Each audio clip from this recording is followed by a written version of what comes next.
Tere, mina olen Helena Ehrenbusch, ma olen Eesti Supervisiooni ja Coachingu ühingust ja kaasas on täna stuudios siis Urve Uusberg ja Mari Lipp. Me oleme tänase messi viimane töötuba selles esimeses saalis ja meil nagu väga huvitav sissejuhatus tekkis ukse taga, et jah, et isegi ei tead, kuna see teema on töö ja üksildus, siis ma nagu initseerisin enda pealt, et kui me olime seal, ootasime stuudios seda tulemist, et mina tunnen ennast küll väga üksildasena, sest ma olen kindel, et Helena teab minust väga palju rohkem ja et ma olen selline nõrk lüli siin, et mingi väga-väga üksildane tunne tuli ja seda saab nagu edasi laiendada tegelikult, et mida see tööga seotud üksildus võiks olla, et see on väga palju seotud sellise nagu täiuslikkuse igatsusega. Ma pakun välja mingi. Sul oli ka idee? Mul oli ka idee, et üks variant on see, et ma olen kõige lollim, et nemad teavad rohkem kui mina, nad on kogenumad kui mina ja vanemad kui mina ja targemad kui mina. Või siis teine variant, et ma võiksin mõelda ka nii, et see on nii mõttetu teema, et mis me üldse sellest üksildusest räägime ja tööst, et kõik teavad ja kõik saavad sellega kuidagi hakkama, et mis kasu sellest rääkimisest on. Et tegelikult need on nagu sellised klassikalised supervisiooniprotsesside tegelased või rollid, et ma arvan, et igas grupis või igas meeskonnas on nii seda laadi suhtumist kui seda laadi suhtumist. Meie teema ongi tööinimese vaimne tervis ja see mõte oli selles, et tööinimene ja üksildus, et see ei ole nagu selline teema, mis võib-olla kohe silma torkab, aga ta on raudselt olemas ja me täna nii palju ei räägigi Eesti Supervisiooni ja Coachingu ühingust, kes on oma teenuseid pakkunud 25 aastat ja meie põhiteenus on supervisioon, aga et me just nagu vaatasime või mõtlesime oma kliendi lugude peale ja me avastasime, et tegelikult see üksildus on nagu päris sagedasti esinev teema. Et mida nagu tööinimese elu kujutab, ongi see, et tööinimene õpib, ta saab professionaaliks, eks ju, siis ta läheb kuskile tööle ja siis talt eeldatakse, et ta teab kõike ja olenevalt ka valdkonnast, eks ju, et ta on ju professionaal, ta on valmis, ta on täiskasvanud, ta on küps. Ja siis kui täiesti inimlikult tekivad mingid kõhklused või kahtlused, siis inimene saab aru, et ta ei tea, et kas tal on tegelikult õigus küsida midagi. Et ma ei olen õppinud, et rääkisime õpetajatest. Urve, sa oled kõige rohkem õpetajatega töötanud, et õpetajaks ju klassikaliselt ongi see inimene, kes ta on ju ekspert. Ta teab kõiki vastuseid ja juba väiksest peale lapsed küsivad õpetajast midagi, kes tema teab ja nüüd on supervisioonigrupp. Ütleme, kool on tellinud supervisiooni ja seal leidub alati keegi, kes päris pikalt on nagu vastupanus. Et üldse ennast nagu avada või tunnistada seda, kuidas temal ka 6. B-s ei lähe tund hästi, et pigem ta püüab nagu tuua esile, et minul küll selliseid probleeme ei ole. Et see nõuab nagu sellist väga head koostööd superviisoriga ja usaldust, et tegelikult need olukorra kirjeldused kõikidele tuleksid esile, kus nad tunnevad ennast, et nad ei ole piisavad selles ajahetkes, et nad vajaksid midagi juurde ja see on nüüd kõige suurem tugi tegelikult teistele, et ma ei ole üksi ja mina ei saa ka 6. B-s hakkama. Ja see kuidagi kergendab ja nüüd me saame ühiselt hakata vaatama, et mida me saame veel teha, et siis selles 6. B-s ennast paremini kehtestada ja niimoodi, et sellist näidet võiks tuua. Ja see üksildus ma kujutan ette, et ühelt poolt ma kuulen ise, et noor õpetaja läheb kooli ja siis ta on kuidagi on ideaalseid koole kindlasti, keda tahaks nagu tunnustada ja kiita, aga on sageli see, et uus õpetaja läheb ja siis ta põrkub mingisuguse müüri vastu, et seal on see kollektiiv, kes on aastaid niipidi töötanud, eks ju, ja tema on üksinda. Ja, see on kindlalt olemas. Ja siis on see teine pool, keda siis Mari natukene välja tõi, eks ju, et ma olen ju 50 aastat olnud pedagoog, et see on superviisor, tuleb mulle midagi õpetama või...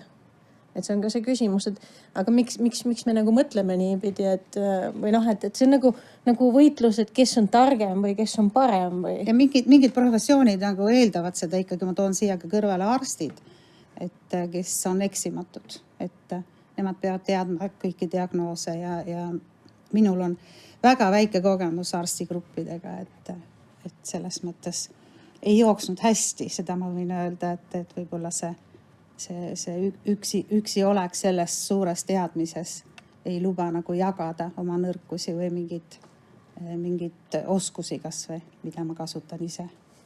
Tõenäoliselt ka meditsiinisüsteem on sellise ajaloolise hierarhiaga, eks ju, et arstilt ongi nõutud, et ta on see viimane instants ja ta peab teadma kõike. Et sellist võimalustki, et mul on kahtlus või kõhklus ja kui ma seda jagan, eks, et võib-olla siis kolleegiga maksimum, kes on veel kõrgem kui mina. Jah, siis kaotab töö näiteks või, et igasugused hirmud on. Et kui palju me julgeme endast positsioonil kõrgemal oleva kolleegiga jagada seda, et ma tegelikult ei tea või ma ei oska või ma tunnen ennast ebakindlalt. See on kultuuriliselt ka meil ikkagi päris palju, et mina mäletan algaastatel, mul on meenutada ju palju, ma olen kaua elanud, et kui ma alustasin lastekooriga, siis mina suhtlesin nagu võrdsetega ja rääkisin ka, et ma ei tea, ma olen nii segaduses, et kuidas me saame nüüd selle asja tehtud. Ja siis keegi kolleeg mingis olukorras oli selle juures, et kuidas sa tunnistad seda, et seda ei tohi neile tunnistada, nad istuvad sulle pähe. Et see oli ka 30 aastat tagasi, et see oli siis väga tugev, et pidi olema väga kindel ja mitte tunnistama oma nõrkust.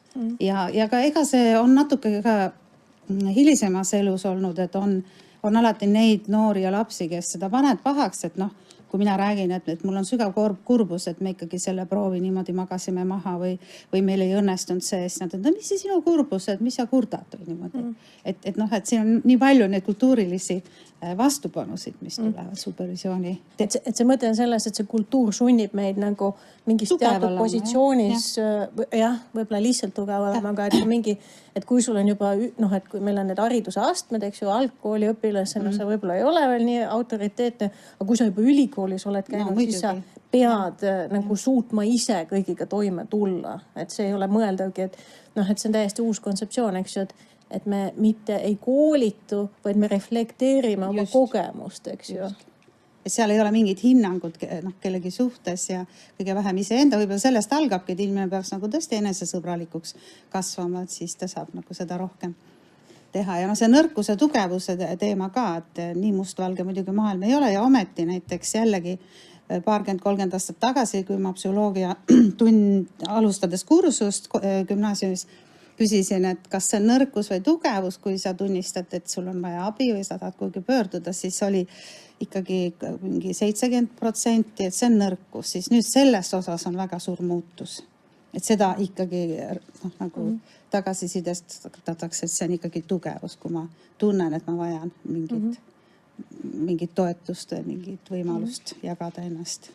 Ja siis on tõenäoliselt ka see kontseptsioon, et kui keegi mulle üldse midagi õpetab, siis ta peab olema minust 30 aastat vanem, eks ju. Seda ei oska öelda, jah. Et see on nagu see näidetest, mis sa tood või et see sama, et mida me tõenäoliselt just õpetajate või laste ja kasvatajatega oleme sageli kogenud, et kuulge, ma olen ju nii staažikas, et mida on ühel 40-aastasel mulle õpetada. Aga et küsimus ei olegi selles, vaid et see on täiesti uus lähenemine ka pedagoogikas, eks ju, et me ei lähene nagu eksperdid, vaid meie tööriist on hoopis selles, kuidas aidata sul mõelda. Jah, just see reflektsioon, enesereflektsioon igal hetkel, ka üksinduses näiteks. See on ju väga hea nagu peegeldada endalt, et ma tunnen väga üksikuna ennast. Ja siis saab sellega edasi tegeleda, et nagu selline. Sina oled nüüd nii kaua vait olnud. Eetri aeg juba hakkab. Mari, sa oled siin juba mitmendat setti, eks, et me rääkisime natuke ka sellest, et inimene meeskonnas ka ei pruugi olla nagu toetatud või ma ei tea, mis selle kohta öelda, et me just nagu mõtlesime. Mõistetud isegi. Mõistetud või toetatud, et kui on väga erispetsialist, Mari näitel siis loovterapeudid, et miks nagu loovterapeut peaks ennast meeskonnas üksi tundma või? Ma kohe räägin sellest, mul lihtsalt eelmise jutu jätkuks, mul tahan öelda ka seda, et võib-olla läbi supervisiooni, meeskondade supervisiooni, et mida saaks teha, on nagu võib-olla kasvatada seda kultuuri, et on okei eksida või et see on et noh, üleüldse, et keegi võib-olla jälgi sind kogu aeg selle pilguga, et kas sa teed kõike õigesti või noh, et võib-olla see on ka mingi sihuke ühiskonnana kasvamise koht, et me nagu... Ja, et me ei otsi süüdlast, eks ju. Et me ei otsi kogu aeg süüdlast. Vastupidi, et me õpime sellest, mis me teeme, et see on normaalne. Ja et see on väga okei sellest kõigest rääkida ja just nagu vastupidi see, et sa oled nagu avatud ja võib-olla haavatus on see sõna, et sa oled nagu valmis vaatama iseendale otsa ka nagu sellele, mitte sellele meeldivale küljele. Et ja olla sellega siis oma meeskonnaga koos ja et see on okei, et keegi nagu, et sellele järgne mingid tagajärjed või et noh, et kui sul on nagu hirm, et kui sa nüüd tunnistad oma viga, et sind lastakse sellepärast lahti, siis loomulikult seda ei saa kunagi juhtuda, et sa oled aus enda töö vastu. Ja siin on see, et mida superviisoritena me õpime, aga võib-olla me peaksimegi seda õpetama rohkem, et kuidas ma suhtlen hinnangu vabalt. Ja. Et meil ongi see teiste ja enda ja teiste suhtes. Endaga alustades, et see enesesõbralik. Kas või see kehakeel või mis need laused on või mis väljendavad siis hinnangulisust ja et kuidas seda mitte meeskonnas teha. Sõnastuseni. Just, aga tulles siis näitena siis loovterapeutide juurde, et üldiselt praegu vähemalt Eestis on nii, et need meeskonnad, kus on tööl loovterapeudid, et nad on üksinda. Vähestes kohtades, kus on mitu loovterapeuti, aga et see on küllaltki, mis siis, et ka juba ma ei tea, 20 aastat 2007. Ametlikult jah, et kui nad seda igal juhul 10 kindlasti. On juba aastaid olnud Eestis loovterapeudid, siis vaatamata sellele ei ole see nüüd nii levinud amet, et kõik teavad, mis on loovteraapia, kes on loovterapeut ja et igal pool nad tööl oleks ja kui on, siis nad selle elukutse esindajana on üksi. Ja inimestel, nende kolleegidel võib olla väga erinevaid sukseid fantaasiaid, et kes see loovterapeut on. Et tihtipeale me kuuleme, et see on nagu siuke tore tegevustädi, kes käib lõbustamas inimesi või kes käib mingid klouni ninaga. Toredaid asju tegemas, toredaid ajaviite tegevusi tegemas või samas jah, et ka see on nagu see, mis me arvame, et tsirkuseteraapia, see on mingi tore klounide asi on ju. Et sealt läheb tihtipeale kaduma see teraapia pool ja selle töö nagu päriselt mõistmine. Ja kui sa loovterapeudina, siis pead pidevalt oma meeskonnas või kogu asutuses tõestama nagu ennast või kogu aeg nagu kuidagi võitlema või et selgitama, et mis see ikkagi on ja et see ei ole päris siuke tore mingi ajaviite töö on ju. Et sa ühelt poolt teed klienditööd ja siis teiselt poolt sa pead samal ajal tõestama, et sind on vaja, eks ju. Kusjuures see toob mulle meelde, meil oli Urvega just tore vestlus, et tegelikult loovterapeud, aga loovisikud, kunstnikud. Minu supervisiooniõppe lõputöö oli ka sellest, et kuidas toetada loovisikut tema töös, sest loovisik on täiesti üksi. Et ta nagu öelda, et sul on ju see muusa, et see muusa tuleb peale ja siis mine nüüd ja tee oma etteaste ära, eks ju. Aga samamoodi, et tegelikult loovisikud on täiesti välja jäänud, aga mõnes mõttes nad ongi sellised ekstravagantsed, introvertsed, ekstravagandid. Aga teisest küljest samamoodi, et sa pead üksinda tegema otsuseid, siis sa üksi piinled, kas mu töö ikka oli piisavalt hea, kas see ikka läheb korda, kas mul on ikka midagi öelda. Et ka siin nagu... Üldse ei kujuta ette tegelikult, et võtta näiteks kõik teha lavastajate grupp või teha heliloojate grupp. Täitsa huvitav perspektiiv, et nad saaksid nagu reflekteerida läbi enda oma kõhklusi ja oma asjus. Tegelikult iga loovisik, ta on ju seal kõleduses mõnes mõttes, et ta on ikka hästi üksi. Aga ma ei kujuta ette, see on nagu väga huvitav mõte, et kas...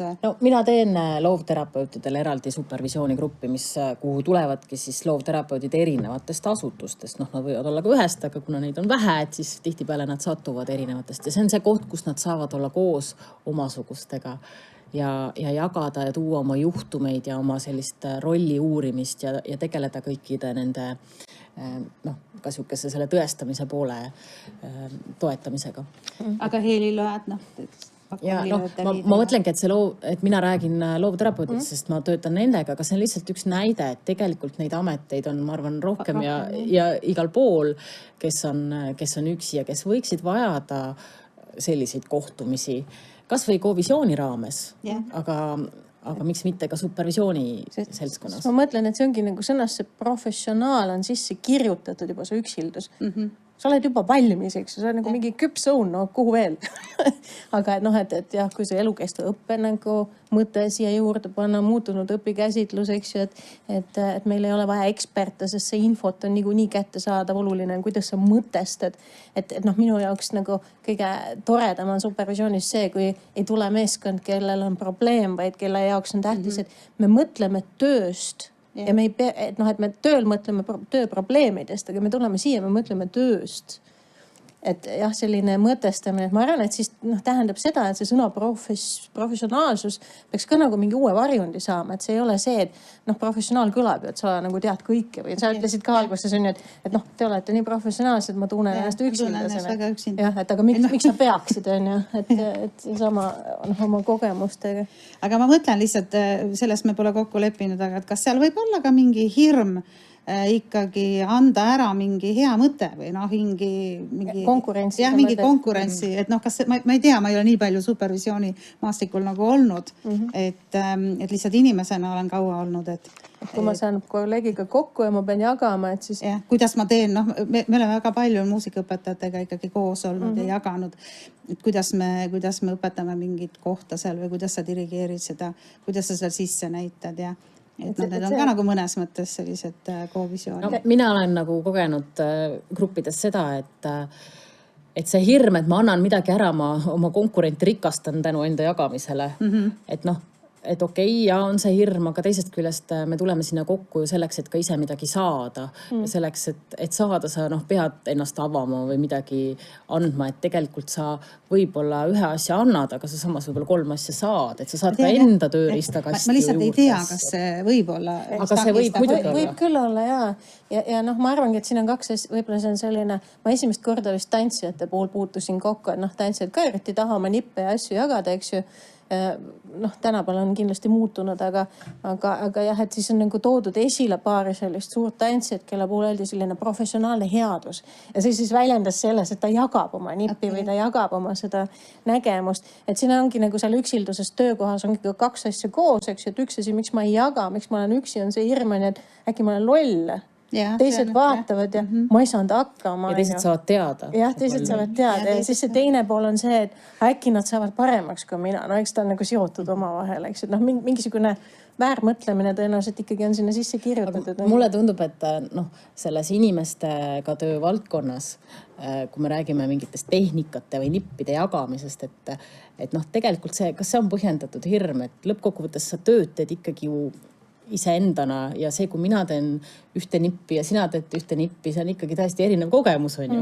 Et tegelikult ei peaks kartma seda, et ma annan, et see tööriist, et vahet pole, mis haamer sul käes on ju. Tegelikult sina ju teed seda ja sa töötad ju iseenda olemusega inimestega. See on nagu ajas ka muutunud minu meelest, et ma kuidagi nagu mäletan mõned aastad tagasi, et oldi siiski kiivad, et kas see on mingi... Ma mäletan meie selles Est-Visiooni grupis, ma väga imestasin, et kui keegi küsis lihtsalt, et mis on teie soojendusharjutused rühmaga. Ja sealt tuli väga palju, kõik andsid oma parimas. Ma nagu kohe ma mäletan, mu mõte oli selline, et ahaa, sa vaata, kui hea on see, et kuidas maailm nii palju on teisenenud, et ei olda kiivad oma mingite heade ideede peale. Ma arvangi, et selleks peab selle kogemuse saama, eks ju. Et ühelt poolt sa oled vaimselt tervest perest pärit, siis sa oled nagu vaimselt tervist väärtustavast koolis käinud. Ja siis sa jõuad töökohta, kus sa ka nagu leiad, et see jagamine on vajalik. Ja siis on veel üks, eks ju, sihtrühm on juhid. Need on ka juhid või keskastme juht tuleb tegelikult supervisiooni. Ta on nagu nii 2 tule vahel, eks ju, et sul anti ülevalt, antakse kuuma, et küll ei sobi statistika ja küll on nagu halvasti juhitud. Ja nemad nagu ei pelga seda nõu küsida, aga siis on need tippjuhid. Ja nende puhul ma saan ka nagu aru, et see üks tõke on nagu see, et ta peab olema natuke nagu rollimudel. Tal ei saa tegelikult, kui ta tahab teha otsuseid ja ärile kasulik otsus ei ole inimesele kasulik otsus, eks ju. Et siis ta peab nagu topeltrollis olema ja siis tal on isiklikud probleemid ja tõesti tal, et just ajalehest täna oli, et Kirsti Kaljulaidil on ka nagu sõbrannad, see tuli nüüd, kui ta ametiaja maha paneb, tuli välja, eks ju. Aga et sageli mina kuulen juhtidelt küll, et ta ongi nagu üksi. Et ta ei saa enam jagada neid mõtteid, miks ta selliseid otsuseid teeb, sest tõepoolest organisatsiooni nagu kasuks minev otsus ei toeta tingimata inimeste heaolu, kus on ka nagu viga sees, eks ju. Kas see on kuidagi palga sees ka juba mõnes mõttes see üksildus, et see on nagu mingi kood, millega nad tegelikult selle valiku teevad, kui ta läheb tippu? Ma ei tea, ma lihtsalt... Et sa mõtled niimoodi, võta see raha, aga ära hakka rääkima, et sa üksi oled. Saa nüüd hakkama. Saa nüüd ise hakkama. Ja. Et see on nagu mingid asjad on palga sees, näiteks keegi on öelnud mingis supervisiooni olukorras, et tema suhtes ollakse väga kriitiline avalikus ruumis ka, aga ta ütleb, see on mu palga sees, et tuleb lihtsalt rahulikult võtta. Ja siin on see küsimus, et kas sa pead jääma üksinda, et jällegi teenused on eks ju olemas. See ongi vist, mille pärast me siin oleme, vaatan, et aeg ka on hakanud liikuma. Aeg liigub ja et kui sul on võimalik jagada oma tegelikult, mis on supervisioon, sa vaatad nagu peeglist oma mõtteid ja see peegel on superviisor, eks ju. Et isiklikust elust ka, et fakt on see, et sa teed nagu laiapõhjalisemaid otsuseid, kui sa sinna peeglisse saad vaadata, sa märkad neid pimealast, eks ju. Et kes sellest võidab, kõik võidavad, organisatsioon võidab, on inimene. Keda ma teenindan oma professiooniga, et kõik nagu saavad sellest kasu, sellest enese refleksioonist. Ja mina ikka tahan siin alati öelda, et seda enese sõbralikkuse mingi põhi peaks olema selles peegelduses ka enda peegelduses. No tihtipeale supervisioonis ongi see võimalus, et see saab välja tulla. Ma ei pruugi teadvustadagi endale, et ma ei ole enda vastu kuigi sõbralik. Et võib-olla selle superviisori olemasolu, et see on ikkagi küllaltki teistmoodi kui sõbranna või see, et ma saan kolleegidega rääkida. Sõbranna hakkab kohe lohutama, et see on aga tüütu. Ja, et juhina... Supervisioonis keegi ei lohutagi. Ja juhina selge see, et ongi ju ka teemasid, mida sa ei saa oma alluvatega niimoodi arutada sellisel tasandil. See ei ole eetiline. Just, et sa peadki neid otsuseid ühest küljest üksinda tegema. Aga selles osas sa võid abi kasutada, mitte see superviisor ei ütle sulle ette, et ta ei pruugi sinu valdkonnast mitte midagi teada. Aga sul on keegi, kes kuuleb sinu erinevaid suukseid kõhklusi ja mõtteid ja tänu sellele, et keegi on selle ära kuulnud ja võib-olla küsinud sinu käest mingeid küsimusi, sa saad nagu ise ka aru, mis sa tegelikult siis tahad otsustada või kus nagu, et see otsus on ka nagu läbi kaalutletud palju sisulisemalt ja sügavamalt kui lihtsalt see, et ma ise vaatan oma faktidele otsa ja valin siis siit midagi. Kas sul on mingi ülevaade ka, et palju siis supervisiooni praktika on Eestis 25 aastat ütlesid või? 25 aastat tagasi loodi ühing ja esimese väljaõppe saanud inimesed siis koondusid selle alla ja hakkasid teenust pakkuma. Esimene sihtrühm oli lastekaitsetöötajad. Ahaa. Ja see oli see Achim, see saksa koolitaja, Achimi lennud. Ja nüüd on palju juba superviisorid, jah? Superviisorite täpselt arv on raske öelda, sellepärast, et nad kõik ei koondu ka erialaühingusse, et nagu ühingusse kuulub meil 140 inimest pluss miinus. Et areng on toimunud. Aga siis sa ütle ka niisama nagu võtsin liidripositsiooni, vabandust, aga et kust üldse meid leida, et siin on see, et kas kodulehel on ju, me oleme kõik pildiga seal väljas, et võite julgelt valida välimuse järgi kas või. Et ma arvan, et see esimene samm on see, et kui inimene, kes kuulab ja ta on töötegija ja ta tunneb ära, et tõepoolest, et midagi on nagu närinud hingega, ta ei tea täpselt, mis see on, et võib-olla see oli see üksildus, et võib-olla nendest lugudest nagu oli võimalust ennast ära tunda. Ja tõepoolest üks võimalus selle üksildusega tegeleda on, et küsida supervisiooni, enamus organisatsioone seda oma töötajatele võimaldavad, et ühingu kodulehelt saab siis ka rohkem infot, mille järgi keda ja miks valida. Ja kui ei võimalda, et siis tasub ikkagi küsida. Võib-olla hakkavad võimaldama või võib-olla sa lihtsalt ei tea, et nad võimaldavad, et mõned ei reklaami seda niimoodi. Aga kas on mingid valdkonnad teravamalt esil, kes seda teenust juba, kus on juba traditsioon, et supervisioon on normaalsus, et mina tean, et Töötukassa on viimased aastad, kuna ma ise seal olen töövõtja, et siis seda ma tean, aga mis veel on sellised? No fakt on see, et ametid, kus inimene, professionaal tegeleb inimestega. Seal ta on nagu traditsioonilisem, et sotsiaalvaldkond ja haridus. Aga et seda vajadust, nagu me rääkisime, loovisikuteni välja, eks ju, et ja samamoodi on ju sportlastel on coach'id need, kes aitavad neil jõuda sihile, aitavad toime tulla tunnetega. Mitte ainult sportlastel on. Ja mitte ainult, eks ju, et see on nagu kõik. Väga levinud. Okei, aga et ma loodan, et see oli inspireeriv, meil hakkab aeg vaikselt otsa lõppema, et me oleme täna siis sellel messil selles toas viimased esinejad.